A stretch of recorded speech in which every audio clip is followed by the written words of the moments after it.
Hello ji, Radhe Radhe. Welcome to my channel. जी, आज मैं आपको एक सूट की कटिंग सिखाऊंगी जो कि फुल शोल्डर पर किस तरह से हम कटिंग करते हैं। फुल शोल्डर लेंगे और उसका बैक नेक 3 इंच का रहेगा।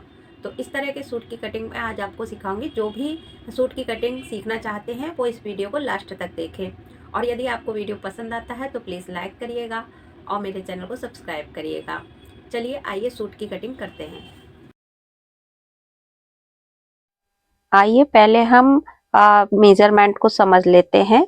इसका चेस्ट है 35 इंच का, वेस्ट है इसकी 29 और हिप है 37 इंच। शोल्डर है 15 इंच का और इनका आर्म होल है 15 इंच का। और इसकी जो नेक है, फ्रंट का नेक है आपका 7.5 इंच और बैक है 3 इंच का। अब हम इसमें किस तरह से लूजिंग देंगे वो हम आपको समझाएंगे। तो हम सबसे पहले चेस्ट में 2 इंच की लूजिंग देंगे। 2 इंच हमने इसमें प्लस कर दिया तो हमारा हो गया 35 प्लस 2 37 इंच। और 37 में हम 4 का डिवाइड भी कर देंगे तो वो आ जाएगा 9.25 इंच यानी 9.25। और इसी तरह से हम वेस्ट में भी 2 इंच प्लस करेंगे और जो कि हो गया हमारा 31 और उसमें हम 4 का डिवाइड करेंगे तो वो हो गया लगभग 7.25 यानी 7.75। और ऐसे ही हम हिप में भी 2 इंच का प्लस करेंगे तो वो हो गया हमारा 39 इंच का और उसका 4 में डिवाइड करेंगे तो वो हो गया हमारा 9.25 इंच यानी 9.75 इंच का। और जो हमारा शोल्डर है उसका हम हाफ लेंगे तो उसमें हम हाफ का डिवाइड करेंगे तो वो हो जाएगा 7.5 यानी 7.5 इंच। और ऐसे ही हमारा आर्म होल 7.5 इंच। तो सबसे पहले जो हमने फैब्रिक है हमारा अस्तर वाला उसको हमने 4 फोल्ड रख लिया है और अब हम उसमें एक स्ट्रेट लाइन एल शेप पर से खींच देंगे। और सबसे पहले हम उसमें 1 इंच पे मार्क लगाएंगे, फिर 8.5 इंच पे लगाएंगे, फिर 14 इंच पे और फिर हम लगाएंगे 20.5 इंच पे। और सबसे लास्ट में हम इसकी लेंथ का मार्क लगाएंगे। अब हमने जो ये सारे मार्क लगाए इनको सबको हम स्ट्रेट लाइन दे देंगे सारे मार्कों में। और उसके बाद सबसे पहले हम इसमें जो हमने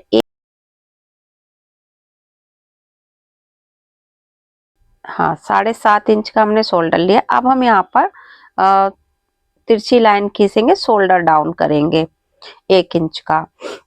और 7.5 इंच का हमने इसमें शोल्डर लिया था तो हम 8 इंच का इसका आर्म होल की लाइन लेंगे, आधा इंच बढ़ा के लेते हैं। और जो हमारा चेस्ट है वो हमारा 9.25 इंच आया था तो यहाँ पर हम 9.25 इंच का मार्क लगाएंगे। और कमर पर हम 7.25 इंच का लगाएंगे और हिप पर हम 9.10 इंच का लगाएंगे और सभी लाइंस को हम स्ट्रेट मिला देंगे। अब इसके बाद हम इनमें 2-2 इंच का मार्जिन देंगे जो कि हमको मार्जिन की जरूरत होती है बाद में ढीला करने के लिए सूट को। तो 2-2 इंच का मार्जिन देंगे। कमर पर जो नॉक बन गई है उसको हल्का सा कर्व कर देंगे। नॉक को हम खत्म करेंगे नहीं तो पहनने पे अच्छा नहीं लगता है सूट। इस तरह से हमने ये मार्क लगा लिए हैं और जितना हमने हिप लिया है उतना ही हम नीचे दामन लेंगे यानी घेर जो होता है हमारा उसको दामन बोलते हैं।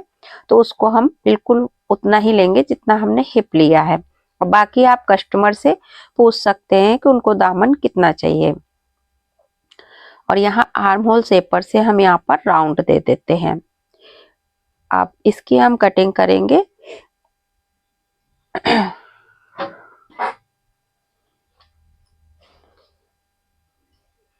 आर्म होल एक बार चेक कर लेते हैं पहले। ये देखिए हमारा 7.5 ही आ रहा है परफेक्ट। आर्म होल हल्का सा ढीला हो जाए पर टाइट नहीं होना चाहिए, इस बात का ध्यान रखिएगा। अब इसकी कटिंग कर लेते हैं। जो बाहर वाली लाइन हमने खींची है 2-2 इंच के मार्जिन वाली उसको हम कटिंग करते हैं। इस तरह से हल्का सा राउंड देंगे कमर पर, हल्का सा कर्व। जो नॉक बन गई थी उसको हम हटाकर हल्का सा कर्व कर देंगे वहां पर। तो इस तरह से हम अपनी कुर्ती की कटिंग कर रहे हैं। हम पहले अस्तर की कर रहे हैं और इसका मेन फैब्रिक भी दिखाएंगे आपको। और जहां जहां पर हमारे फिटिंग का मार्क है वहां पर हम हल्का हल्का सा कट लगाएंगे, जिससे सिलते समय हमको पता रहे कि यहाँ पर हमारा कमर है और यहाँ पर हमारा हिप है। अब इसमें से हमने दोनों एक साथ कटिंग किया है, तो हम इसमें से बीच वाला पार्ट हटा देंगे जो कि बैक पोर्शन है, और जिस पार्ट पर मार्किंग की है उसको दोबारा से वैसे ही बिछा देंगे। इस पे जो ऊपर की तरफ हमने ये मार्क किया है 1 इंच का डाउन किया था, उसको हम हटा देते हैं, क्योंकि फ्रंट वाला पोर्शन हमारा 1 इंच कम होता है लंबाई में। और यहाँ हम 1.25 इंच अंदर की तरफ मार्क लगाकर आर्म होल की शेप देंगे। फ्रंट आर्म होल की शेप बोलते हैं इसको। आर्म होल शेपर से हल्की सी शेप दे सकते हैं यहाँ पर, और आप अगर प्रैक्टिस है तो ऐसे ही दे सकते हैं। इसकी भी कटिंग कर देते हैं। इस तरह से ही हमारी कुर्ती की कटिंग हो गई। अगर आप स्लीव्स की भी कटिंग देखना चाहते हैं तो प्लीज कमेंट करके बताइएगा, मैं आपको स्लीव्स की भी कटिंग सिखा दूंगी। ये इसका मेन फैब्रिक है, ये देखिए। यदि आपको कटिंग समझ में आई हो तो प्लीज वीडियो को लाइक करिएगा और कमेंट में जरूर बताइएगा, जिससे मैं आगे आने और वीडियो बना सकूं आपके लिए। Thank you.